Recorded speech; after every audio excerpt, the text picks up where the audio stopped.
To be honest, it surprises me a little bit. Like this, there's like the slightest bit of surprise in me about this move because of the fact that he was given so many opportunities and he was always given the benefit of the doubt by 60 Mascherano, by Tata appearances, Martino. 60, He was 22 years always given old. the chance. He was always given the chance, and rightfully so. When you pay $8 million for a center mid, when you pay $8 million for a center mid from Argentino Juniors, the son of Fernando Redondo, you expect a lot. You expect a lot, not just from the fee that you pay, but from his salary and from his history.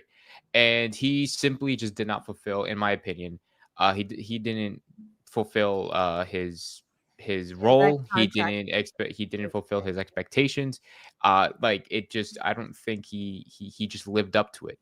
And despite being here for what was it, 2 seasons now, I think he could have done a lot more. I think he could have adapted. At least this season. This season could have been um the year where, okay, I've adapted already. I know what we're gonna do. I've been with these guys for a year, but let's lock in. But he didn't.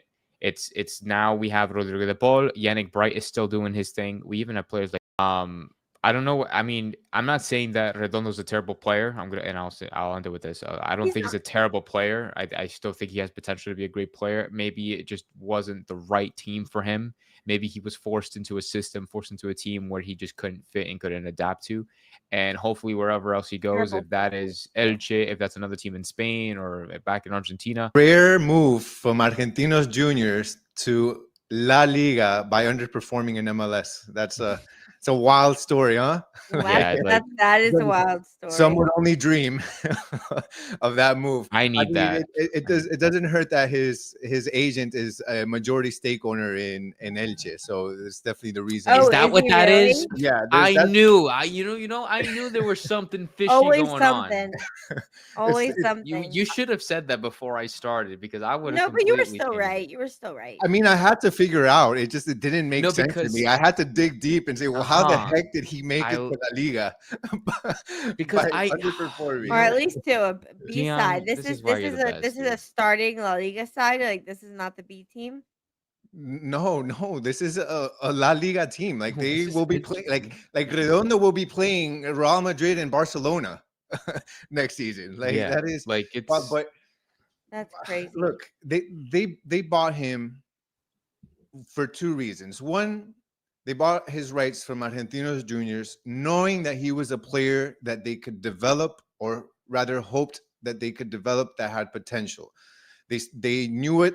They studied him. They liked what they saw in Argentinos Juniors. Obviously, the pedigree helps a lot, right? They know they obviously his father is well known, Yep. and they brought him for that. And they also thought that while they would develop him, that he would also bring an immediate impact to this team.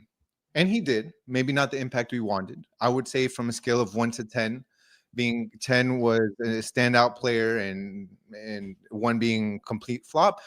I'm going to go with a 5. I think he Right. I think the 4 to 7 region is fair. maybe He had ups and downs. yeah, Yeah. I think a lot of us would agree that he underperformed. He was given numerous chances, 60 appearances, 4 goals. Rather 2 goals, 4 assists. He wasn't here to score goals. He was here more than anything. I think in 60 games, I would have wanted to see more assists come out of him. And we're not going to go here and pretend that, yeah, 2 goals, 4 assists. Who cares? He shut the midfield down. Like, no, that didn't happen either, right? Like, there wasn't. no, we didn't I don't know what role he played No, for no, our team. He didn't no. have a role in our like Yeah. he was just there. He just If you could existed answer in that our question, system. you'd make a That lot of money. Yeah, so he underperformed. The hope now is, you know, he goes over there to Elche and he does really well, and he gets sold to another team. Maybe he goes to another team in La Liga, Real Betis, somewhere that can pay more money for his rights, or maybe he goes to Premier League and he plays somewhere there.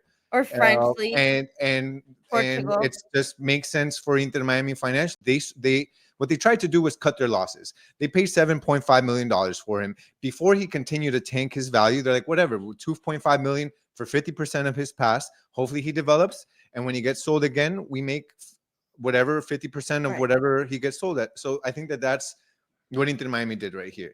Number two, they brought in Rodrigo de Paul. As we said with Ustari, they're trying to build an experienced team. Rodrigo de Paul comes in, no more room for Redondo. With the amount of money that he's making, his annual compensation, you already have Yannick Bright behind. You also have Kremaski, who you committed to for even more years. You extended him last season. So Which there I was think really was no, the there was right really decision. an underperforming midfielder who was making a good amount of money. You have Rodrigo de Paul and two people behind him. Just made no sense to keep him here. Good luck to him, especially for Inter Miami. Hopefully they can make some money off of him. Y ya, se acabó. Agreed. Agreed. And I think it also shows actually in my opinion another example of the MLS front office really trying to make positive quick decisions. Obviously Rodrigo de Paul is a far larger example, but the moves they've made this season have been quick, agile, and their thoughts are "W- all we care about is how can we have the best team on the pitch to win the most trophies." And I think the money and all those things are parts of it, but it's not like other clubs waiting around to try and get the best financial moment. They're like, we know our pecking order right now. We know that Yannick Bright, Gremaski, Segovia, Busquets, DePaul, like they are all like I think are better, right? In different ways. And we'll all be getting their chances and their moves. So we'll see what happens. Yeah, Jorge Mas owns Real Zaragoza. They're in League Two. They're not in the main league right now. So who knows? Maybe there's a connection later on down the line. But I think Yeah, more than anything, they probably just want to try to recoup as much as they right. can. So if they have And a bigger offer, they'll send them away. move on knowing that Yannick Bright is better and the other players that they have are better and do more. And in the end of the game, in the end of the day, to win a soccer game, you have to have the best players playing the best.